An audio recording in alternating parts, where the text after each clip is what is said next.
Eating an apple, but I'm not a commie. Don't know what that means. See, being on the autistic spectrum, puns usually will go over my head unless they're very obvious and actually funny.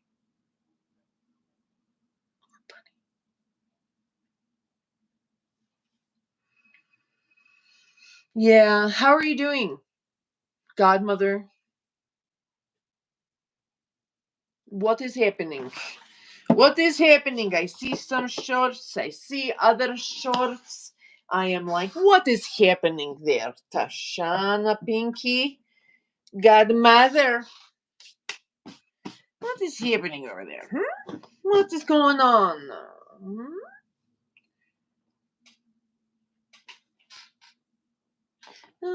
Maybe it is the time that you go and have a spa week or a little vacation for the girl. Just by yourself. Do you do these things?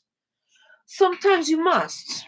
This is the key to the longevity of the relationship. They found this to be true, actually, in a study of interviews where they interviewed couples who had been together and in love for many decades, 2, 3, 4 decades, 5 decades, 50 years maybe, okay? And they say, what is the secret to your long marriage? And they said to being in love and being excited by one another, like if it was new. The answer was, the key was they do a particular thing that release the oxytocin when they see one another. When they see one another, it release the oxytocin. What is the thing that they do? What thing do they do? What do you think it might be? Put in comments.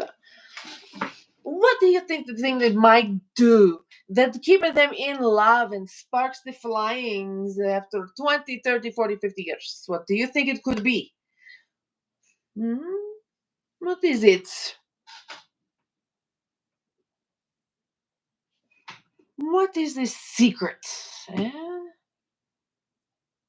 What's so the secret to a long, hot marriage with the caliente marriage, right?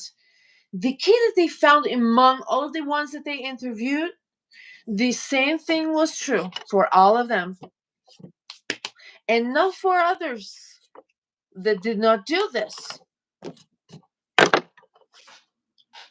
What it was this. Listen up now, close. To keep your marriage fresh, exciting, and void of things like irritation and resentments, don't spend so much time together.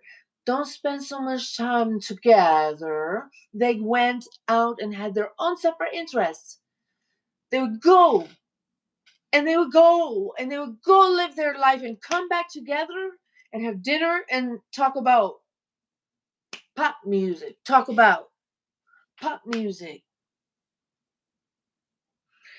They would bring back to the table what they learned and what they found actually happened during this exchange, like the yin and yang.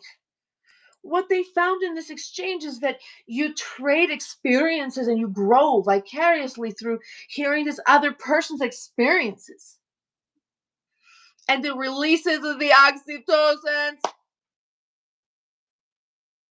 it bonds you back together again. It's a study. I can pull it up. Do you want me to pull it up?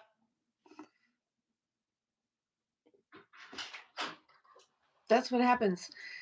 And it's important because whatever it was that you had to talk about before, if it was like the thing you do, the way you are, go do that and be that. You got to do that still. And then you come together and you talk about it, and it's fun again, and you have stuff to talk about. Don't talk about the kids. If you have like little toddlers or little kids at home still, and you're a couple, and you need date nights, yes, you need date nights every week. But you can't talk about the kids and you can't talk about work. There's no talk about kids or talk about work. You got to go do something fun that you guys like to do, or you've got to be able to grow your passion still. You can't just dissolve in